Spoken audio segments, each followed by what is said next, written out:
dárseles en mi opinión gracias.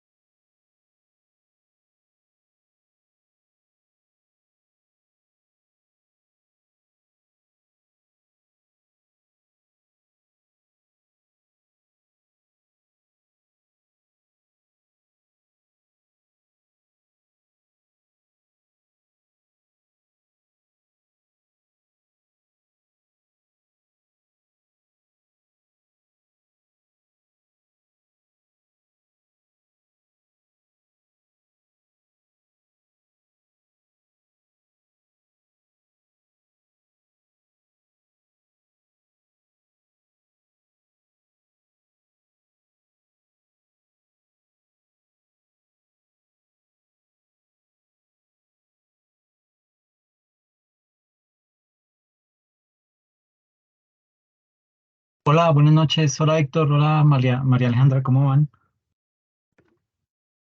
Buenas noches, profe. ¿Cómo está? Bien, bien, bien.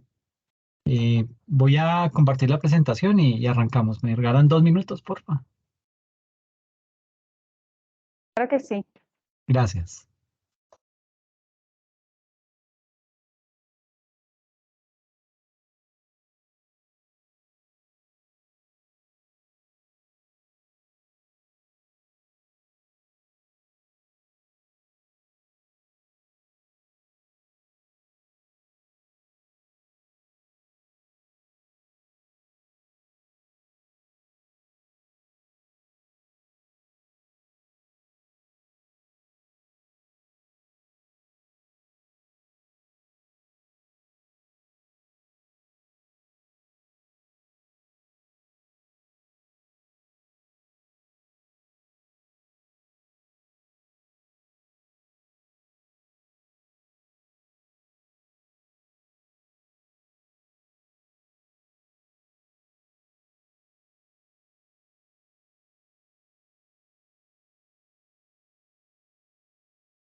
Bueno, antes de empezar, les comento que pues en la plataforma ya están publicadas las notas.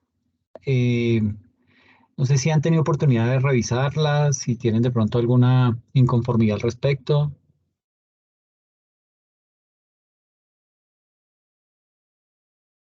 Yo no. Ya la revisé, profe. Tengo inconformidad. Gracias. Ok, perfecto, María Alejandra, listo. Bueno, sí, desafortunadamente, pues en el examen, digamos que les pudo haber ido mejor. Eh, hubo algunas notas muy bajitas, pero bueno, digamos que con el taller que hicieron, pues ya eso ahí les alcanzó a recuperar la nota. Y pues digamos que si el propósito es quedar eximidos para el tercer corte, hay que esforzarse un poquito más para el segundo, porque pues digamos que la nota del primer corte no quedó muy alta. Entonces, como para que lo tengan presente y pues hagan bien las cuentas, ¿listo?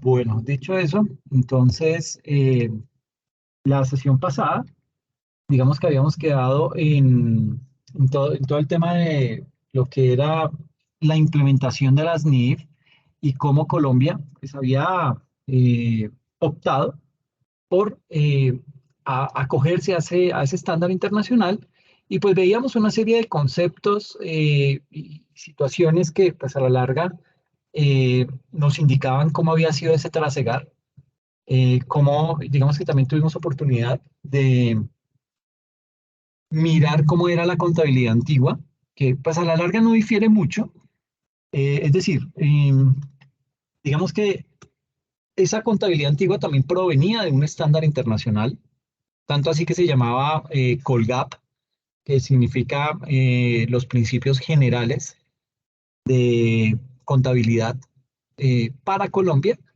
Ese eran unos principios que había desarrollado Estados Unidos y pues digamos que ya con la implementación de las normas internacionales de información financiera, pues lo que se hace es que como que se globaliza más esa, ese estándar, tiene un mayor alcance y pues digamos que todo el mundo se acoge a este. Entonces, pues Colombia tuvo que dar el salto y eso llevó una serie de retos, ¿ok?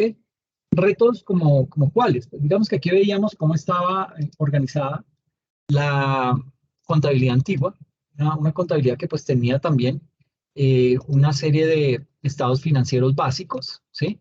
Que era el balance general, el estado de resultados, estado de cambios en el patrimonio y el estado de cambios en la situación financiera, bueno, y el de flujos de efectivo. Y había unos estados financieros en caso que tuviese que realizar algún estado financiero consolidado. En ese caso, pues digamos que tenía el estado de situación financiera, el estado de resultados de las operaciones, cambios en el patrimonio, cambios en la situación financiera y flujo efectivo. Y había también unos estados financieros de propósito especial que digamos que eran unos estados financieros que no es obligatorio que que las entidades... ¿Aló? Ok. Entonces, digamos que son unos estados financieros que no es obligatorio que todas las empresas los realicen. Por ejemplo, el estado de costos o el estado de inventarios o los estados financieros extraordinarios. El hecho que no sean obligatorios, pues no significa que yo no los tengo que, digamos que no los tengo por qué implementar. Si usted lo considera y sabe que este estado le va a ayudar a tomar mejores decisiones, pues hay que implementarlo. Igual, eso no, digamos que no está de más, pero no es obligatorio por parte de los, digamos que de esa contabilidad que teníamos anteriormente. Eh, Esto era más o menos como estaba la estructura de esa contabilidad. Teníamos unos activos, unos pasivos, un patrimonio, unos ingresos, unos costos y unos gastos. Y teníamos también unas cuentas de corrección monetaria, ¿sí? Porque pues digamos que en esa época estaba muy disparada la inflación. Eh, digamos que antes de esta contabilidad se empezó a implementar en el año 93 y apenas el Banco de la República tomó independencia con la Constitución del año 91. Entonces, digamos que apenas estaba el banco empezando a desligarse de esos gobiernos, a dejar de imprimir tanto dinero y a inyectárselo a la economía, que era lo que disparaba la inflación. Y desde este punto de vista, pues digamos que fue lo que se empezó a implementar, pero llevó mucho tiempo. Y esa corrección monetaria pues hacía énfasis en eso, cómo íbamos a contabilizar ese tema o qué tanto nos afectaba en la contabilidad el tema inflacionario. Todo lo que tiene que ver con las cuentas de orden contingente, las de orden fiduciarias, las de orden fiscales y las cuentas de orden de control. Eh, Y ya, pues digamos, esta es como la estructura de esa contabilidad.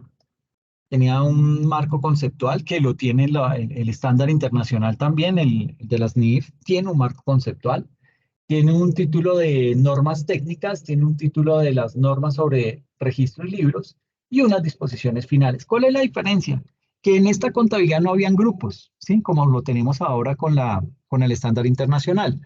Entonces hay una batería de normas internacionales para las empresas que cotizan en bolsa, para empresas que recaudan dinero del público. Entonces, digamos que frente a eso, como que ese estándar eh, presta mucha atención, como que pone mucho más cuidado a ese tipo de organizaciones, porque sabe que en ese tipo de organizaciones se pueden presentar fraudes que pueden desencadenar en crisis económicas como la que pasó en el año 2008. Y pues esto puede llegar a golpear muchísimo la economía a nivel mundial. Esta contabilidad antigua no tenía esos grupos, simplemente era una contabilidad que le aplicaba a todo el mundo. Con el estándar internacional, pues se dieron cuenta que era muy robusta para implementársela a las pymes, entonces decidieron crear otro estándar para pymes y en ese orden de ideas, pues digamos que tiene ciertas diferencias frente al estándar para el grupo 1, que son las grandes empresas, y para el grupo 2, que son las pymes. Y para la contabilidad de las microempresas, que son empresas que digamos que dependen, que tienen por ahí 5 o 7 clientes y con eso se mantienen, ese tipo de empresas, pues digamos que para ellas no se aplica la como la norma internacional de información financiera, sino para ellos es simplemente la NIF, que es norma de información financiera. Le quitan el internacional, precisamente porque pues no tienen esa característica de realizar negocios a nivel internacional. No significa que no puedan, lo pueden hacer, pero digamos que si van a empezar a hacer ese tipo de negocios, pues posiblemente tenga que replantear su posición en el grupo 2 con el propósito de mirar si da el salto a ese estándar internacional.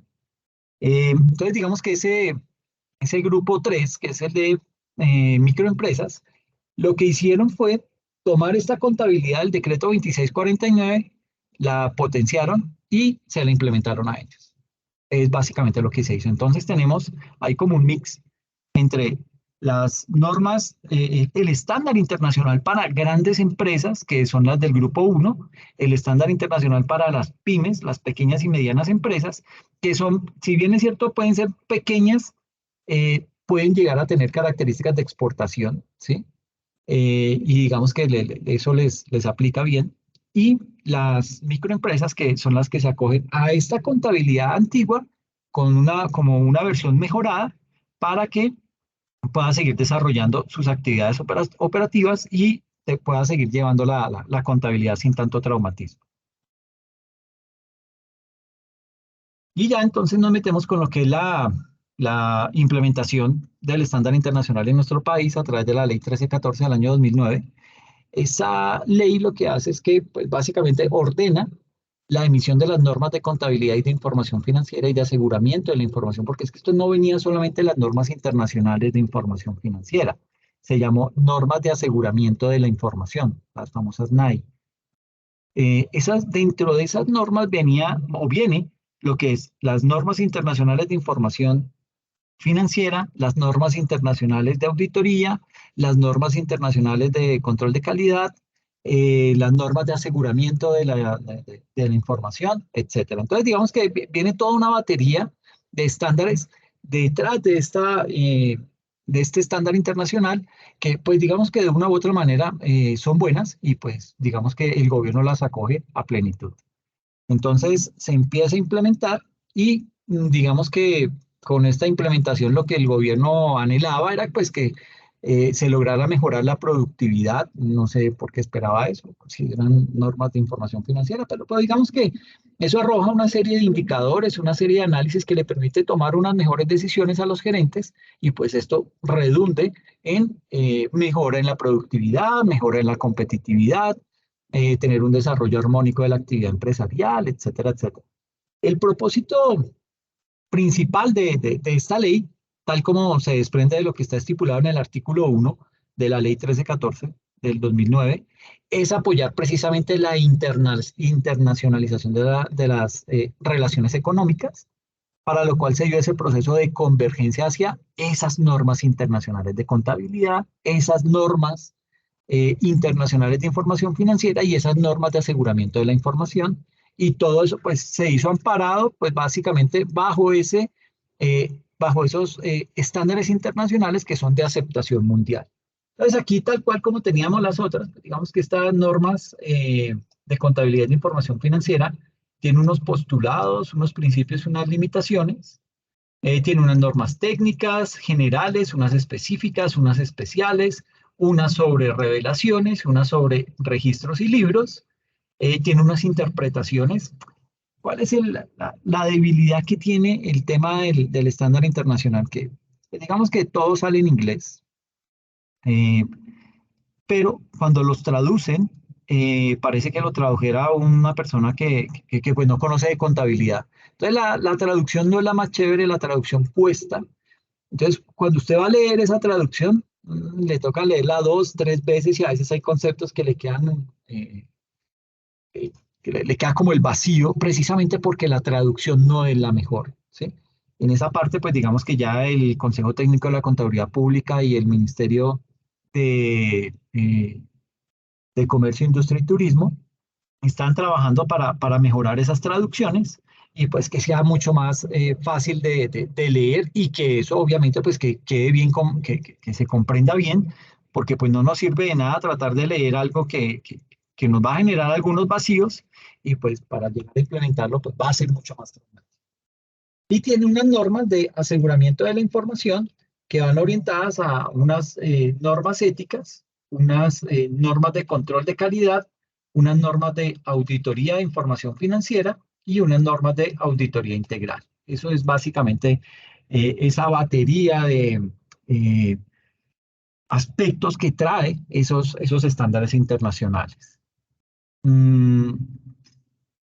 Luego viene, digamos, cómo ha ido evolucionando la normatividad alrededor de las NIF. Esto era un punto que estaba dentro del taller, muchos lo desarrollaron bastante bien. Digamos que aquí, después de la implementación de la norma de la Ley 1314 del año 2009, vino la creación o la implementación del decreto 691 del año 2010, el cual establece la conformación del Consejo Técnico de la Contaduría Pública. Entonces, estipula unos requisitos, las características profesionales que debe tener sus miembros, por cuánto, digamos que cuánto va a ser el periodo de ejercicio de los miembros del Consejo Técnico y cuáles van a ser los honorarios y obviamente pues también las incompatibilidades en caso que haya. Eso es claro dejarlo bien estipulado porque pues ustedes saben que estamos en Colombia y pues aquí pueden pasar muchas cosas y si eso no está escrito en la ley pues fácilmente se salen con la suya y como pasa en muchos aspectos, ¿no?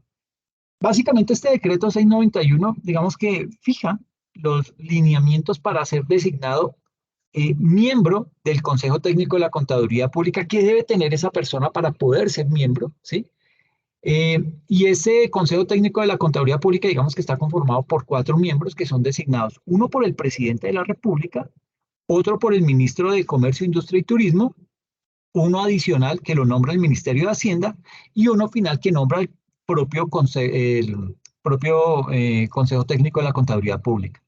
Entonces, 3 de esos 4 miembros deben ser contadores públicos, ¿sí? Y ese consejo va a sesionar como mínimo con 3 de los miembros, es decir, el quórum son 3. Y usted dirá, bueno, pero ¿por qué no le meten más gente? Bueno, digamos que es tal cual como nació, todavía se mantiene, pues habrá que esperar si de pronto tienen dentro de las expectativas ampliar ese Consejo Técnico de la Contaduría Pública. Luego, en el año 2011, generan el decreto 3048. Con esto, pues, se crea la Comisión Intersectorial de Normas de Contabilidad, las de normas de información financiera y de aseguramiento de la información. Básicamente, esto lo crea el gobierno nacional y ese comité surge para poder garantizar la coordinación y la colaboración armónica, digamos que institucional, de las autoridades de supervisión y de las entidades públicas con competencia sobre qué, sobre esos entes públicos o privados, con el propósito específico de velar porque las normas de contabilidad, esas normas de información financiera y esas normas de aseguramiento de la información sean implementadas, pero más que sean implementadas, digamos que sean unas normas homogéneas, sean unas normas consistentes y sean unas normas comparables. Y esto es bien importante, ¿por qué? Porque imagínense que cuando el IASB, que es el que genera las normas internacionales de información financiera, este organismo, ¿qué hace? Dice, se reúnen allá todos los miembros y se ponen a echar globos al son de un tinto y en esa reunión comienzan a salir ideas. O sea, ay, mire, ¿y por qué no hacemos algo con los instrumentos financieros y que haga esto y aquello? Y con base en eso, ellos levantan como un borrador y dicen, oiga, esto está bueno. Y entonces comienzan a trabajarle, lo potencian, lo dejan bien estructurado y dicen, listo. El siguiente paso, después de haber echado esos globos, de haberlo formalizado, ahora es circularizar ese tipo de información. ¿Para qué? Para que en los diferentes países miembros lo evalúen y digan, oiga, sí, está chévere, a mí me sirve, yo lo puedo implementar en mi país, ¿sí? Y así comienzan a evaluarlo, lo envían tanto a entes del sector público como a entes del sector privado para que ambos sectores lo midan y obviamente desde el sector privado pues lo miran desde diferentes sectores, el industrial, el comercial, el de servicios, etcétera, y cada uno da su concepto de cuál sería el impacto en caso que esa posible norma se implemente. Eh, Muchas normas se han dejado de lado, ¿sí? Porque definitivamente o no aplican o ya quedaron obsoletas, o alguna cosa puede llegar a pasar. Pero básicamente esas normas tienen ese procedimiento. Se elaboran al interior del IASB, luego las circularizan a nivel, a nivel mundial entre diferentes estamentos y cada uno de ellos se pronuncia para decir, oiga, sí, me gusta o no, ustedes están locos, ¿cómo se le ocurre? Hay países que dicen, no, pues sí se ve chévere, pero aquí no lo puedo implementar definitivamente. Entonces, eso hace que se pueda replantear esa norma hasta que como que todo el mundo aporta y con base en eso digamos que se afina esa norma y sale otra norma internacional de información financiera. Pero pues ya como mucho más actualizada, teniendo en cuenta eh, factores de riesgo nuevos, factores de riesgo que han surgido debido a la situación económica o debido a algún factor específico que esté ocurriendo y de esa manera pues digamos que se mantiene actualizado.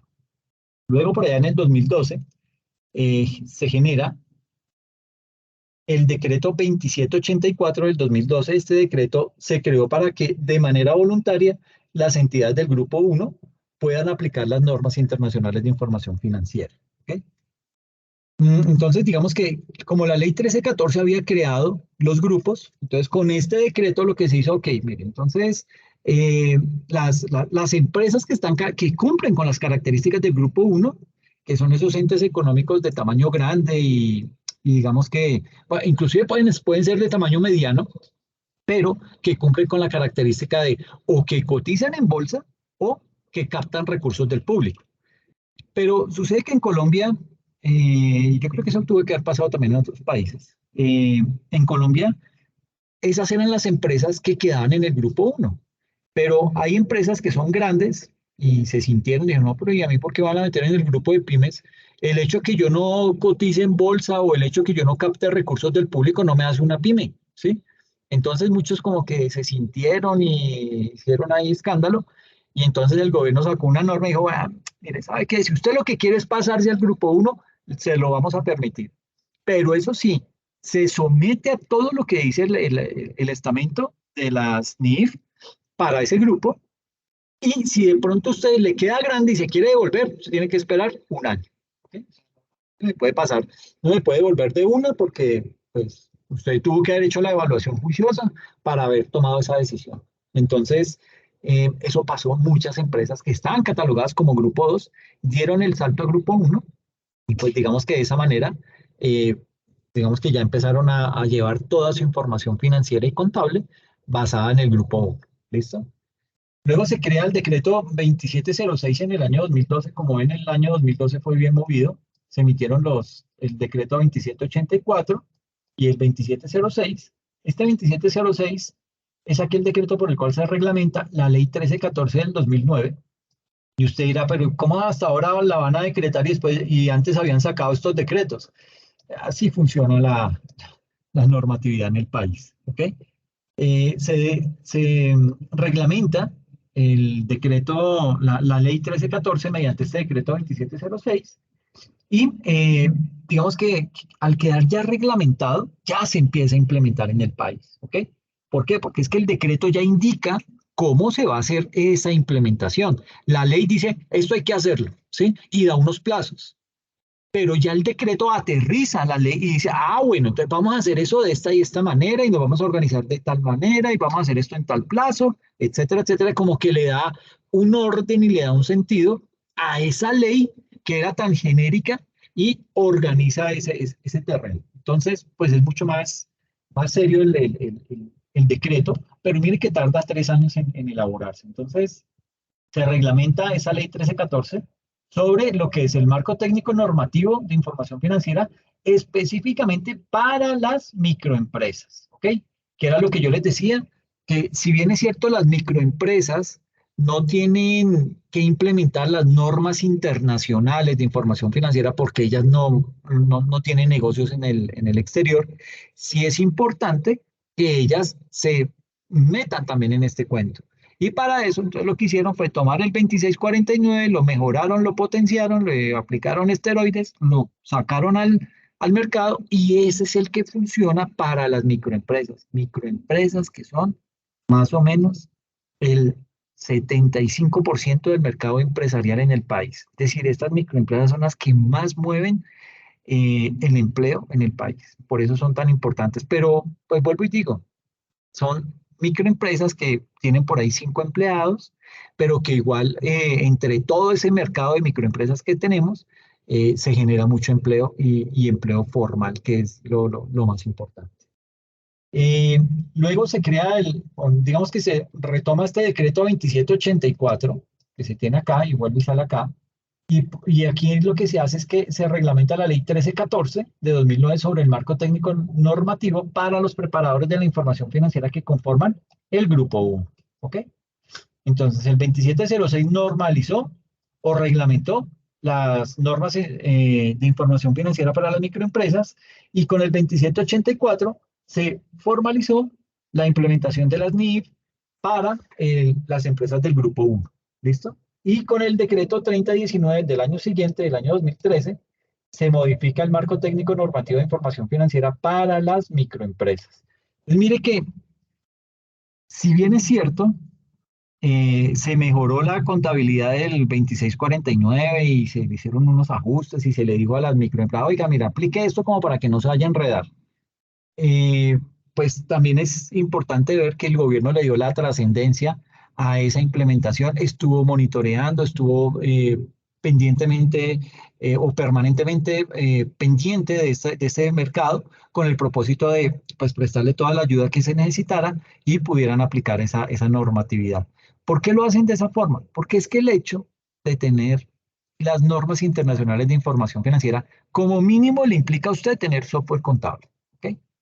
Y ese software contable, pues eso no se alimenta solo, entonces a usted le va a tocar contratar más personas en el área contable que lo puedan manejar. Posiblemente entonces usted ya dice, no, pero es que esto tiene un módulo de tesorería, yo que voy a andar manejando en contabilidad el módulo de tesorería. Entonces crean el área de tesorería, nombran una persona encargada, le asignan unas funciones para que nutra ese sistema de información y así va creciendo. ¿Ok? En una microempresa pues no es tan sofisticado, no se necesita ese volumen digamos que tener que implementar ese estándar internacional. Entonces lo que hacen es, de una manera sencilla, le dicen, mire, aplique estas normas, sea muy juicioso, cumpla los plazos y de esa manera pues no va a tener inconveniente. Y el día que usted considere, puede dar el salto a grupo 2. Entonces digamos que le queda abierta la ventana de tiempo a ese sector empresarial. Luego de esto, por allá estábamos en el año 2013. Si el 2012 fue movido, el 2013 fue aún más. Se crea el decreto 3022, por el cual se reglamenta la ley 1314 sobre el marco técnico normativo para los preparadores de la información financiera que corresponden al grupo 2. ¿Ok? Entonces ya con esto, pues digamos que se reglamentan los tres grupos, grupo 1 y grupo 3, que eran las microempresas, quedaron formalizados o quedó reglamentado a través del decreto primero, el 3019 y en, perdón, el 3019 para las microempresas y el 2784 para las de grupo 1 y el grupo 2 queda formalizado con el decreto 3022 de 2013. Ese mismo decreto modifica parcialmente el marco técnico normativo de información financiera para el grupo 1 y digamos que hubo mucho movimiento a nivel del grupo 1. ¿Por qué? Porque era el primero que tenía que dar el salto a la implementación de las normas internacionales de información financiera. Y pues digamos que así tenía que ser. ¿Por qué? Porque si estas empresas cotizaban en bolsa, pues mal o bien, y digamos que muchas de esas que cotizaban en la Bolsa de Valores de Colombia, varias de ellas lo hacían en la Bolsa de Nueva York, en bolsas europeas, y esto les implicaba a ellos tener esto va a sonar mal, pero es como si tuviera una doble contabilidad, una contabilidad con la norma colombiana y una contabilidad con la norma internacional. Con la norma internacional se elaboraban los estados financieros a nivel internacional, se presentaban en las bolsas de valores y eso les abría el mercado para que estas empresas pudieran cotizar en esas bolsas. Y pues eso era buenísimo. Entonces digamos que para ellos no fue tan traumático. Si bien es cierto, pues hubo que hacer algo, trabajo de carpintería, pero ellos ya tenían el conocimiento, sabían cómo abordar este tipo de temáticas, sabían cuál era la metodología que debían implementar, porque es que esto casi que obligaba a que existiera dos áreas de contabilidad. Una que se encargara del día a día y seguir llevando las cosas como normalmente se venían haciendo, y otra que se dedicaba solamente al tema de ese proceso de convergencia. Luego viene el decreto 3024 del 2013, el artículo 1 de este decreto. Perdón, este decreto modificó el artículo 1 del decreto 2784 de 2012, por medio del cual se señalan otras entidades que pertenecen al grupo 1. Y el decreto 1851 del 2013, este decreto es aplicado a establecimientos bancarios, corporaciones financieras y compañías de financiamiento, entre otros, es decir, entidades que captan recursos del público.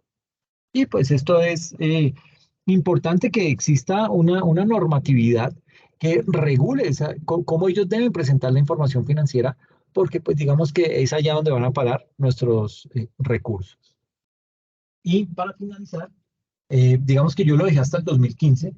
El decreto 302 de 2015 es aquel decreto por medio del cual se dictan las normas de auditoría y de aseguramiento de la información y otras normas relacionadas con la función de control de calidad. ¿Okay? Es bien importante cuando lleguemos a ver las normas internacionales de auditoría, pues allá abordaremos ese decreto y lo desmenuzaremos con el propósito de comprender un poco más qué fue lo que realmente cambió con esa implementación del estándar internacional. ¿Listo?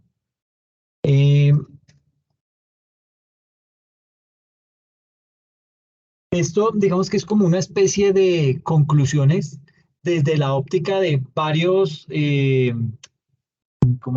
expertos en la materia, que pues de una u otra manera expusieron qué les parecía la implementación o cómo se desarrolló ese proceso de convergencia en Colombia hacia los estándares internacionales. Entonces, por ejemplo, este autor, Juan Felipe Ramírez, habla acerca de un tema de efectos no financieros de las empresas colombianas por la convergencia NIF. Y aquí el autor concluye 4 efectos no financieros que son impacto en la tecnología de la información, problemas de la comparabilidad de los estados financieros, aumento en los costos relacionados con las NIF y cambios en la estructura legal de la empresa. Entonces, digamos que esto fue algo que él desarrolló en un documento que presentó y llegó a ese tipo de conclusiones. Digamos que tanto nos dolía como país dar el salto a ese proceso de convergencia de las normas internacionales. Este otro autor, Mauricio Gómez, en su tema enfoque de las NIF frente a la teoría de contabilidad y control en las organizaciones, él concluye que en el proceso de regulación contable internacional, los sistemas de contabilidad y control han sido desplazados del enfoque regulador de las organizaciones, lo que implica la adopción de una débil concepción y estructura de gobierno corporativo. Pues cada uno de ellos tiene su forma de ver los conceptos y esto de cierta manera, estas críticas de personas de tanto peso, ¿qué hizo? Que el gobierno replanteara muchas cosas y digamos que les prestara atención y de esta forma poder ajustar esa implementación de esas normas. Samuel Alberto Mantilla, que es muy conocido en el gremio de los contadores, en su tema lectura y entendimiento de las NIF, explica o concluye que equivocadamente las NIF son leídas como una norma de carácter legal en razón a que privilegia lo formal por encima de lo sustancial. Se debe considerar que en las NIF se privilegia la sustancia económica independiente de cuál sea la forma legal. Ese es otro principio básico de las NIF y condiciona su entendimiento, implementación, interpretación, análisis y auditoría. Esta es otra escritora muy conocida en el sector contable, Angélica María Ferrer, en su documento Cambios significativos de las NIF frente a las prácticas contables bajo los principios de contabilidad generalmente aceptados en Colombia, que este era el estándar internacional que anteriormente se llamaba CICOL de Colombia, GAP. Imagínense que esto es una G.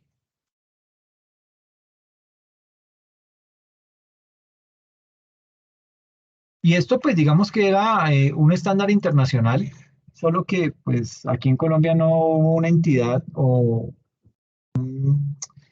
digamos que a diferencia de lo que sí pasó con las NIF, que fue que nombraron al Consejo Técnico de la Contabilidad Pública y al Ministerio de Comercio, Industria y Turismo para que monitorearan la implementación de ese estándar internacional, pero no solo que lo monitorearan, sino que velaran por la madurez y la evolución de ese tipo de normatividad, cosa que no tuvo ese Colgap en Colombia. Por eso se fue desvaneciendo en el tiempo.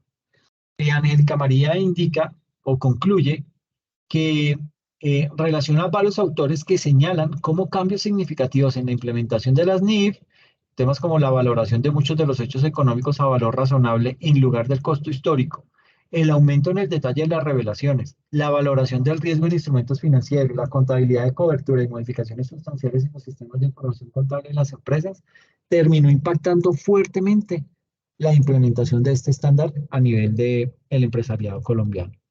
Y Alejandra Ruth Patiño indica en su documento Dualidad de sistemas de contabilidad fiscal frente a la financiera, indica que o concluye que con la implementación de Colombia, en Colombia de la Ley 1314 del 2009, la cual señala la necesidad de separar la contabilidad financiera y la tributaria, esto implica llevar dos sistemas de información contable, uno con objetivos fiscales y otro bajo NIF, factor que no ha sido bien acogido por las organizaciones. Y esto es totalmente cierto.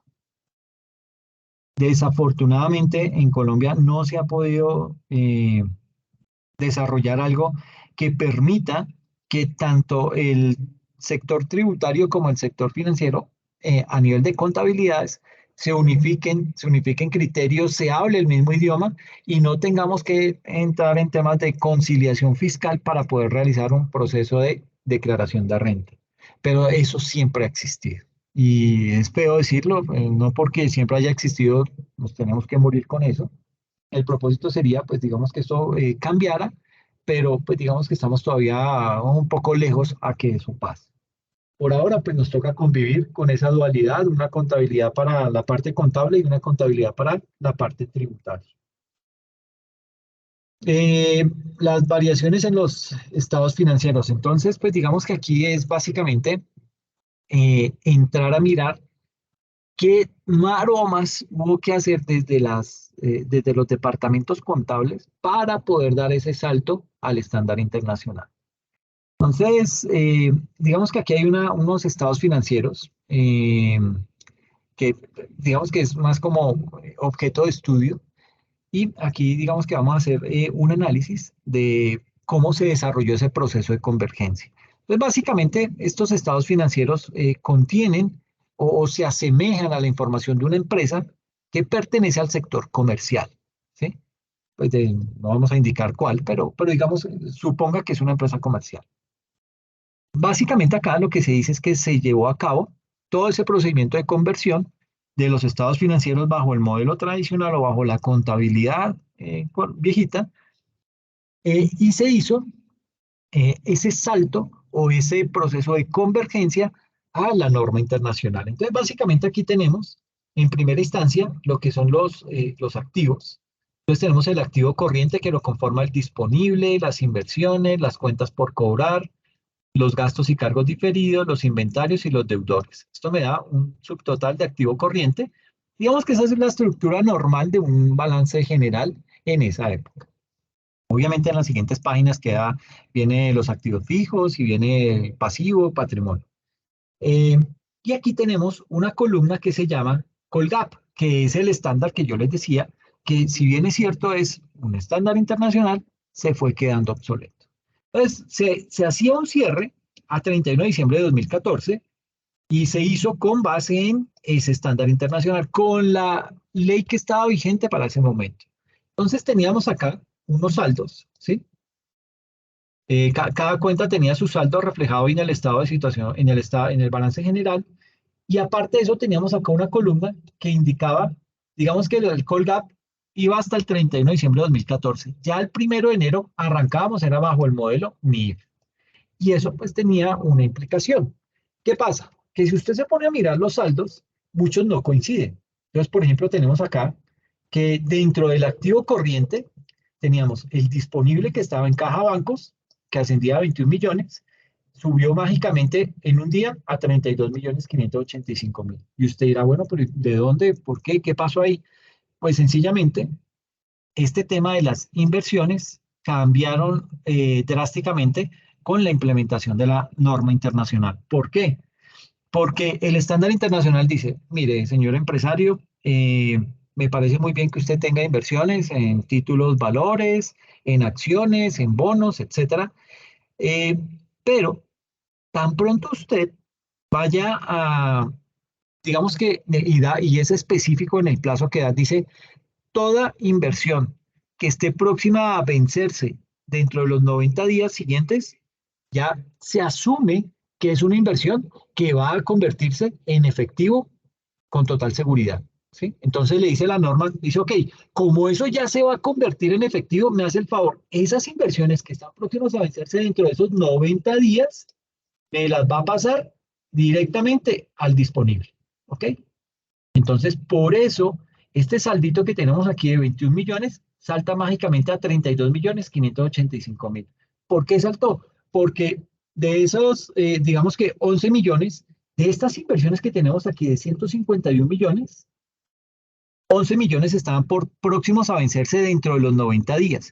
Y la norma me dice, entonces tome esas inversiones y páselas directamente como si ya las tuviera en las cuentas bancarias. Entonces, tiene ese impacto. Me infla el disponible, lo que hoy en día se llama efectivo y equivalente al efectivo. Por eso la palabra de equivalente a efectivo, o las dos palabras de equivalente al efectivo, porque esas inversiones que están próximas a vencerse ya se contabilizan como si fueran directamente efectivo. ¿Okay?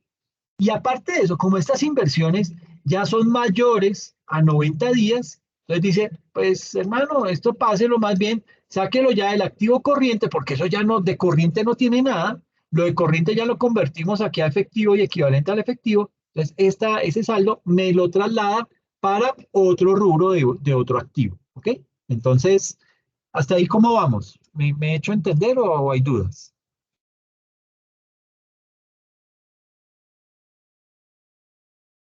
Por mi parte va bien. Ok, perfecto. Listo, entonces, mire que esto ya nos empieza a pegar duro en el estado de situación financiera. En Colgap se llamaba balance general, en NIF ya pasa, hasta el nombre cambia, ¿no? Entonces aquí es balance general, en el estándar internacional ya hablamos es de un estado de situación financiera de apertura, ¿ok? Ese es el famoso estado, ¿ok? Así se llama este estado que estamos trabajando. Entonces, estamos es convirtiendo la contabilidad antigua al estándar internacional. Entonces, imagínense esto que teníamos en el activo corriente, que ya se empieza a discriminar una partecita pequeña, se mantiene en el activo corriente, solo que sale de las inversiones, y el resto de las inversiones pasan a otros activos de mucho más largo plazo. Entonces, eso me afecta mis cifras en el balance, y cuando eso me afecta, pues puede surtir dos cosas. La primera es que o se me dispara la utilidad, en cuyo caso yo tengo que pagar más impuestos, o se me disminuye la utilidad, en cuyo caso, como yo ya declaré, digamos que yo hago cuentas y digo, ah, bueno, entonces tengo un saldito a favor. Y ahí fue cuando la DIAN salió y dijo, chiquis, ustedes hagan todo lo que tengan que hacer para convertirse o para cumplir con ese proceso de convergencia al estándar internacional. Pero conmigo no cuenten ni piensen que es que yo les voy a devolver plata, ni que es que yo voy a estar aquí para hacer reliquidaciones. Y no, olvídense de eso. Ustedes en lo contable es lo contable. Ustedes saben que lo contable no se habla con lo tributario, desafortunadamente. Y entonces, digamos que allá cada quien pues, que mate sus pulgas como pueda, pero en la parte tributaria yo no les voy a devolver nada. Entonces, digamos que explicarle eso a una junta de socios, usted como gerente, usted como contador o como revisor fiscal, pues ellos no lo van a entender, van a decir, pero ¿cómo así? Entonces, ¿por qué no vamos a robar y no sé qué? Y se genera una serie de discusiones, en algunos casos hasta sin sentido. ¿Por qué? Porque pues, muchas de esas entidades, eh, pues digamos que era un poquito más de socialización de la información y el impacto que eso iba a tener al cumplir ese proceso de convergencia. En tema de cuentas por cobrar, pues aquí también hubo problemitas, bueno, más que problemas, hubo cosas nuevas que implementar, ¿sí? Eh, digamos que ahí había que ver varios aspectos. Digamos que la norma ya nos indica que yo debo deteriorar mis cuentas por cobrar. Yo debo empezar a colocarle unas edades a mis cuentas por cobrar para poder definir cuáles ya, bueno, digamos que calculo o creo dentro de mi política contable de cuentas por cobrar, eh, determino unas edades de la cartera y con base en esas edades determino un deterioro. Entonces, no es lo mismo lo que yo voy a perder en una cartera que se me vence a 180 días que lo que voy a perder con una cartera que ya lleva un año de vencida, ¿sí? Pues tiene mucho más riesgo esa de un año. Entonces, bajo esa óptica, digamos que muchas cosas digamos que ahí ya la norma internacional me obligaba a calcular ese deterioro, a hacer que esas cuentas se disminuyeran, pero no por el hecho de que yo ya las disminuí, yo digo, ah, bueno, ya perdí esa plata y pues de malas. No, no, usted puede seguir ejecutando el cobro de esa cartera, usted puede llevar eso a estamentos jurídicos, usted siga sus procesos, pero en la parte contable, la norma internacional sí me dice, no me infle cifras porque eso no es cierto que usted va a recuperar toda esa plata. ¿Sí? Usted tiene 1.000 millones en cartera a 365 días, pues es muy complejo que vaya a recuperar esos 1.000 millones, ¿sí? Puede que recupere 800, ¿sí? Los otros 200 le va a tocar remar, y le va a tocar meter abogado y todo eso, entonces esos 200 le van a convertir por ahí en 130, 120 millones, ¿sí? Entonces, eso es lo que hace el estándar internacional. Trata de hacer que las cifras que se muestran en el estado financiero sean lo más cercanas a la realidad de la organización. Con la contabilidad antigua uno metía todo lo que le debían, ¿sí? Pues claro, eso inflaba los estados financieros y hacía ver que la gestión de los gerentes era fantástica, porque imagínense unos activos corrientes bien elevados, pues eso era buenísimo, pero era mentiroso el tema, ¿ok? Entonces, eso digamos que es como para, digamos que la mayor ventaja que trae el proceso de convergencia es precisamente eso, que muestra un mayor realismo en la liquidez de las organizaciones, y si hay un mayor realismo en la liquidez de esas organizaciones, pues eso va a ser consecuente con la capacidad operativa de esa organización. ¿Y esto qué va a hacer? Pues le va a permitir a esa empresa de una manera más fiable determinar la necesidad de apalancamiento financiero que necesita. ¿Ok? Entonces mire que si bien es cierto, su impacto al comienzo es fuerte, pues también hay que verlo con que las cifras que vamos a tener van a ser mucho más reales, van a ser mucho más cercanas a la realidad empresarial y eso va a hacer que tomemos unas decisiones muchísimo más acertadas porque es que ya sabemos qué es lo que está pasando realmente en la organización. ¿Listo? Bien, vienen otras cuentas, gastos y cargos diferidos, inventarios y deudores. Pues con deudores aquí pasó plena la cuenta, con inventarios también pasó, en gastos y cargos diferidos sí hubo una afectación, en cuentas por cobrar pues hubo una afectación debido al castigo de esas cuentas según las edades que teníamos, eso pues digamos que nos trajo esa disminución, pero pues digamos que eso a la larga lleva a que las cifras sean mucho más reales para la organización y si esas cifras son reales, pues digamos que es mucho más fácil tomar decisiones frente a eso. Digamos que aquí perdón, aquí. Entonces, miremos esta diapositiva que termina siendo bien interesante porque sucede que la norma internacional de información financiera eh, cataloga las cuentas, esas cuentas por cobrar. Por eso les decía que este tema es bien importante, porque es que nos empieza a revelar información. Entonces, digamos que si nos centramos en este rubro, cuentas por cobrar, la NIIF cataloga a esas cuentas por cobrar como un instrumento financiero. ¿Ok? Entonces, usted no va a ver en un estado de situación financiera un rubro o una cuenta que se llame cuentas por cobrar. Todo eso está empaquetado en una sola cuenta que se llama ahora instrumentos financieros. Eso es, digamos, anteriormente lo conocíamos como un activo financiero. Ese instrumento financiero es un derecho contractual y se dice contractual, ¿por qué? Porque por medio hay un contrato verbal, escrito, firmado, algo ahí hay un acuerdo entre partes. Eso es un contrato, un acuerdo mínimo entre dos partes. Entonces, se habla de que un instrumento financiero es un derecho contractual ¿a qué? A recibir efectivo u otro activo financiero de otra entidad o a intercambiar activos financieros o pasivos financieros en condiciones que sean potencialmente favorables ¿para quién? Para mí como entidad. Entonces, esos activos financieros deben estar valorados de acuerdo a qué? Al monto real recuperable. Y para eso se define una política correspondiente, una política contable. ¿Ok? Aquí pues yo creo que debía haber arrancado por haber hablado inicialmente acerca de las políticas contables, pero las políticas contables son un tema que se me lleva a una sesión.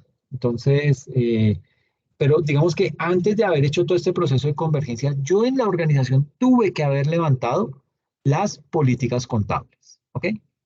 Eh, eso, digamos que a nivel empresarial dolió muchísimo. ¿Por qué?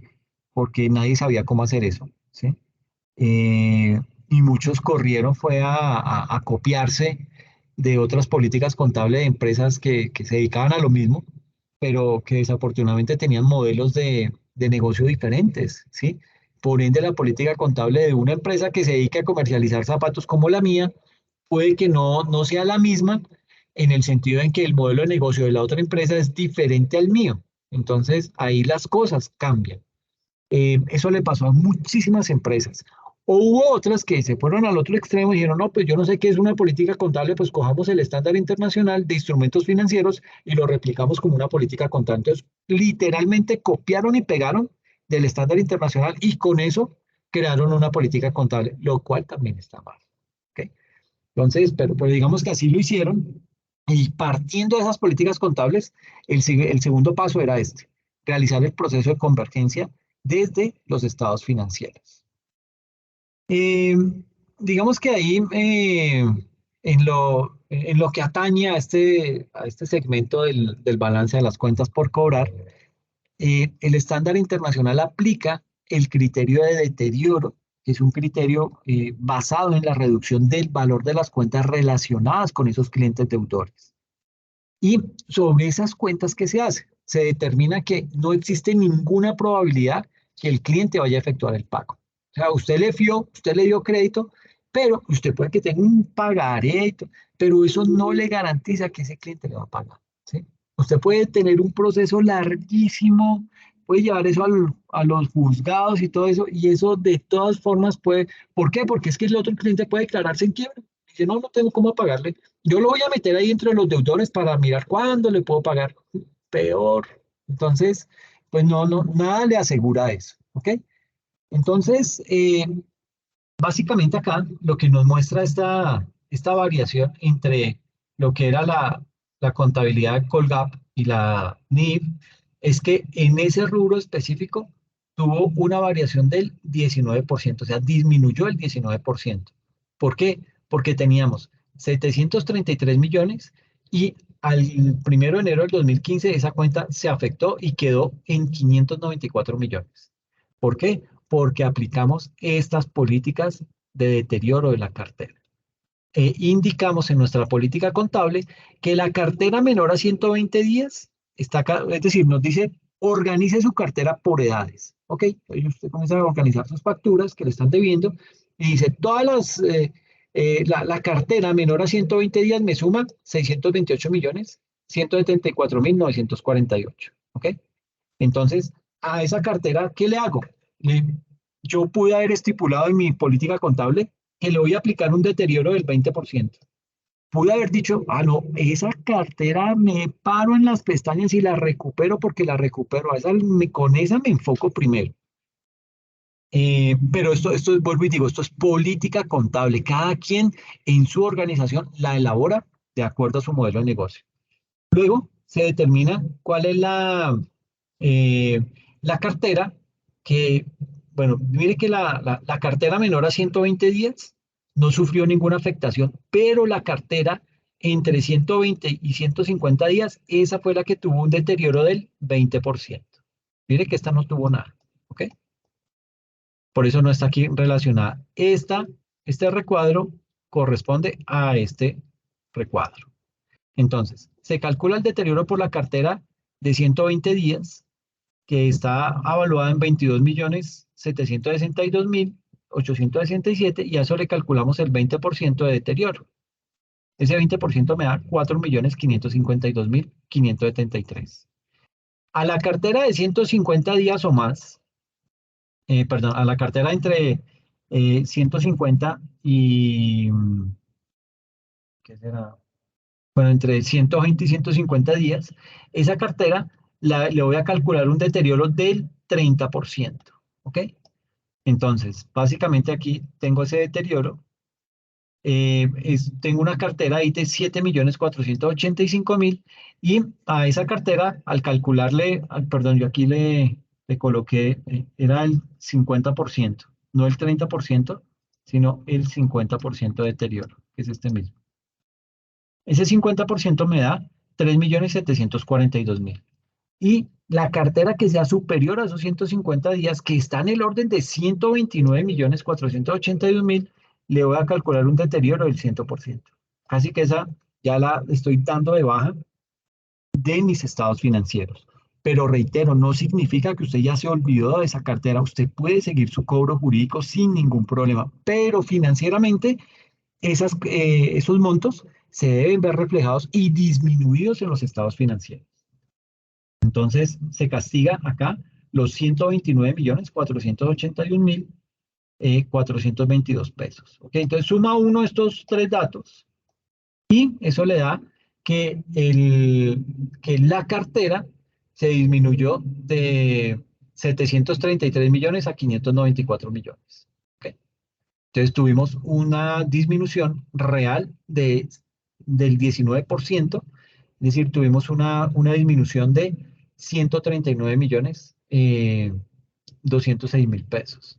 Y eso, pues, digamos que es bastante fuerte, pero, pues, digamos que, bueno, el total de perdón, aquí el total de la sumatoria de todo esto nos da 137.776.000, que se lo restamos a este valor que tenemos aquí en el balance del 2014, y el saldo real después de haber restado el deterioro me queda en NIF unas cuentas por cobrar que están dentro de los instrumentos financieros por valor de 594 millones. ¿Listo?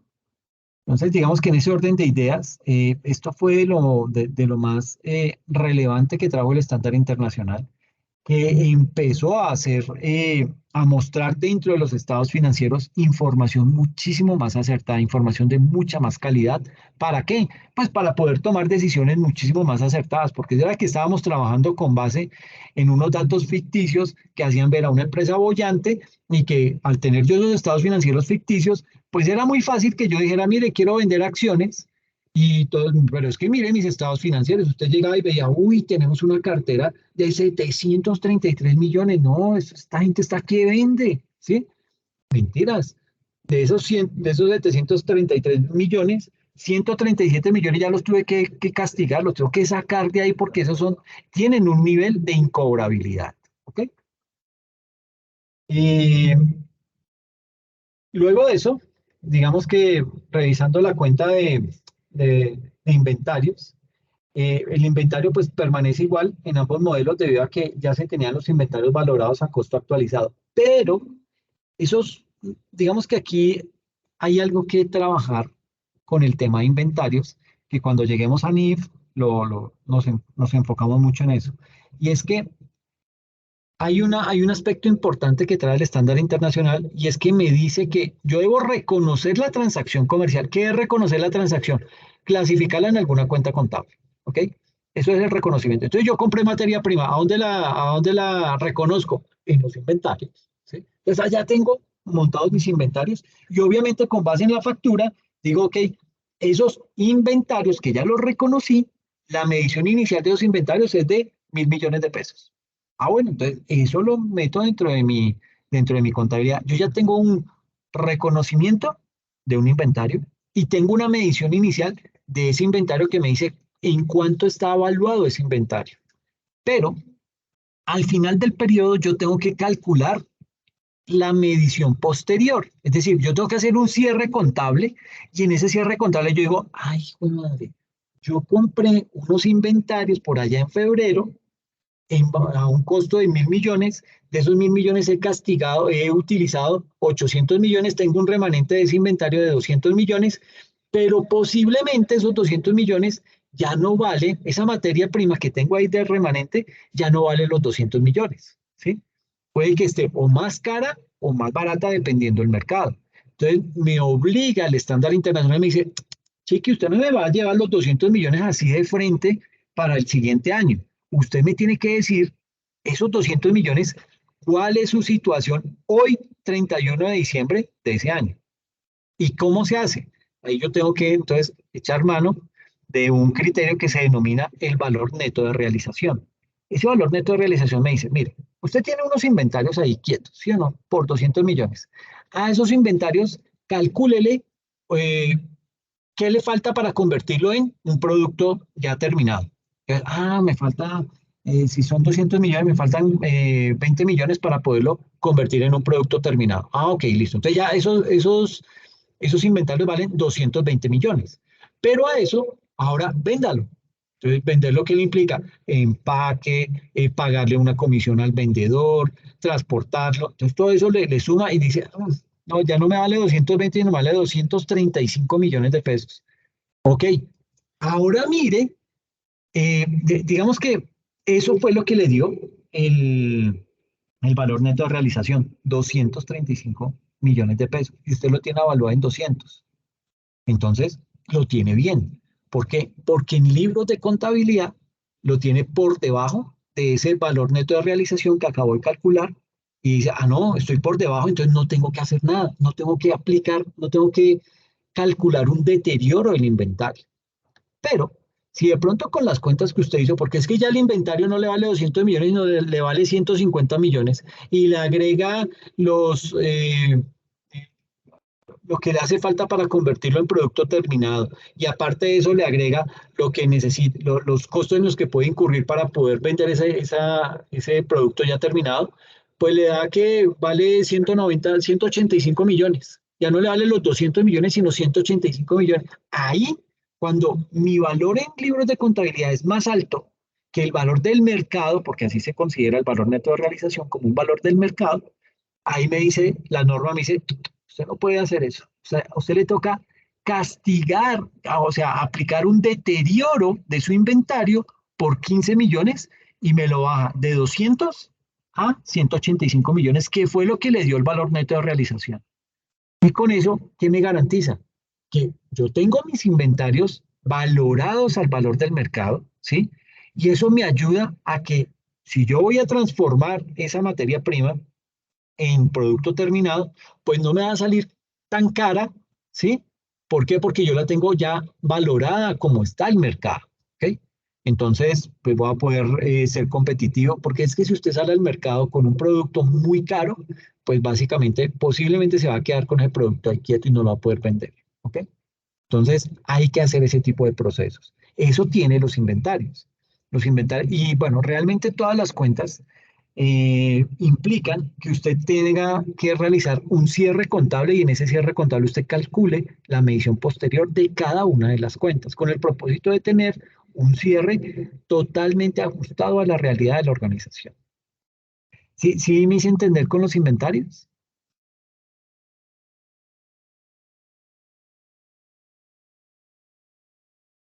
No puede ser que se durmieron, juepucha. No sé. Sí, sí, pero estoy tratando de como de rebobinar todo y Ah, como dejarlo estable en mi cabeza de todo lo que ha dicho. ok, pero bueno, digamos que No, aquí, no tuvo variación porque al final lo comparó con el valor del mercado, lo que tienes en libro, con el valor de mercado y por eso no hizo nada en ese rubro, inventarios. exacto. Pero bueno, digamos que aquí el concepto que quiero que les quede claro es que, digamos que todas estas cuentas, hay que, al momento de hacer el cierre contable, yo debo calcular la medición posterior de todo, de mis inventarios, de mi efectivo y equivalente al efectivo, de mis instrumentos financieros, todo eso yo debo decir, ok, ¿qué se me ha deteriorado y cómo estoy cerrando contablemente cada una de mis cuentas? Es lo mismo que hicimos acá con las cuentas por cobrar, en donde nuestra medición posterior, digamos que tenemos una medición inicial de 733 millones, pero nuestra medición final dio 594 millones. ¿Por qué? Porque aplicamos este deterioro que está evaluado en 137 millones 776 mil. Eso me castigó la cartera y me dijo, no, usted no me puede mostrar eso. Y es que es básicamente eso lo que les quiero que se quede. Hoy no me importa que no les quede claro el concepto del valor neto de realización y que es que yo tengo que calcular y agregarle los costos de terminación más los costos en los que incurro para poder vender el producto. Eso lo vemos en NIF, tranquilos. Lo que sí quiero que se les quede claro es que debo realizar un proceso de medición inicial y de medición posterior. Que la medición posterior implica realizar unos cálculos para poder tener mis cifras contables totalmente aterrizadas y ajustadas a la realidad de la organización. Eso es lo que más me interesa que se queden hoy con el tema. Ejercicios vamos a hacer cuando lleguemos a nivel. Así que por eso no hay problema. Pero lo que sí me importa ahorita es que quede ese concepto claro, que hay unas políticas contables que me dicen cómo debo realizar, por ejemplo, estos cálculos de deterioro de cartera, que hay una política de inventarios que me dice cómo debo calcular el valor neto de realización para poderlo comparar con mis libros de contabilidad y si mis libros de contabilidad son más altos que el valor neto de realización, pues que yo tenga que efectuar el respectivo asiento contable para poder ajustar esa información. ¿Y esto qué me garantiza? Que las personas que vayan a leer este estado financiero están plenamente conscientes que las cifras que yo estoy mostrando ahí, porque como estoy aplicando el estándar internacional, estas cifras están completamente ajustadas a la realidad organizacional, que reflejan verazmente la información contable en esos estados financieros. Entonces, digamos que eso da confianza. Entonces, en ese orden de ideas, Hacia allá es que va el estándar internacional, a darle garantía al lector de esa información financiera, a darle garantía al usuario de esa información. ¿Y quién es el usuario de esa información financiera? ¿Recuerdan?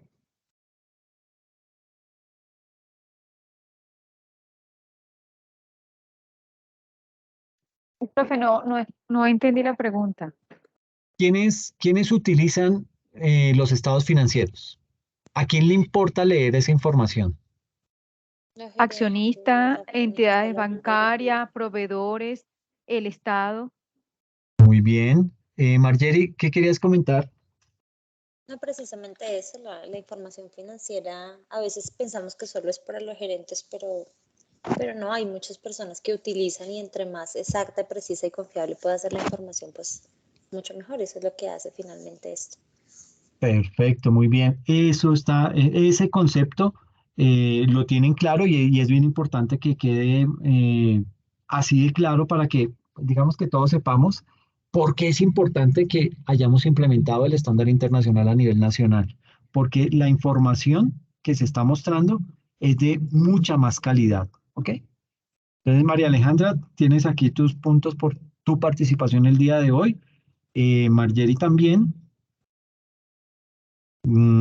Es bien importante estas participaciones porque, les reitero, les da punticos que pues, son como eh, ficticios en el sentido en que realmente no implican un incremento en la nota, sino que es lo que yo, digamos que si a ustedes no les alcanza a quedar la sumatoria del primer corte con la del segundo corte en 3 o en más de 3, pues yo miro a ver qué tanta participación han tenido. Y si de pronto la nota les quedó por ahí en un 2,85, pero me han participado mucho, yo digo, no, yo los eximo, ¿sí? O sea, no les subo la nota, pero les digo, no, ya tranquilos, no tiene que presentar nada de examen al final del corte, del tercer corte, ni la actividad del tercer corte, y yo en contraprestación les coloco 4. ¿Listo?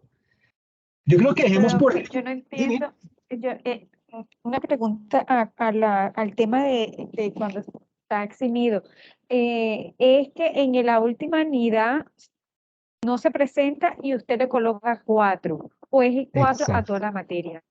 No, es el 4 a ese corte únicamente. Las notas que ustedes obtuvieron en el primero y en el segundo corte son tal cual las que obtuvieron. Solo que en el tercero, por no hacer nada, yo les coloco 4. Y pues yo digo, eso no es tan mal negocio, ¿no? Pero pues ustedes toman la decisión al final.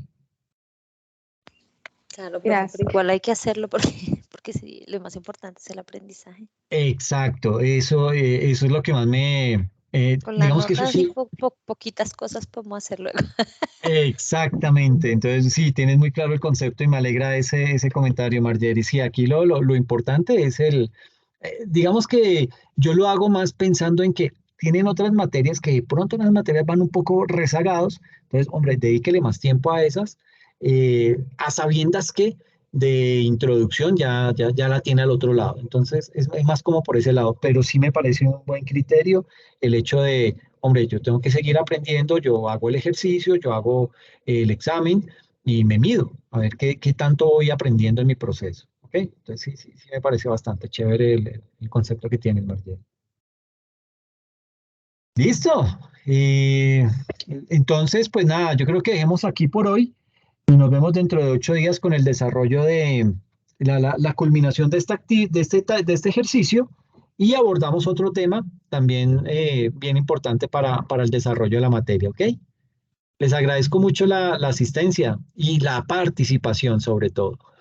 Ujú. Muchas gracias. No, ustedes cuídense mucho y nos vemos en Vale, 8 días, ¿ok? chao, chao. No, Feliz así. noche. Gracias, cuídense. Buenas noches, profe. Gracias, Patricia. Chao, Melba.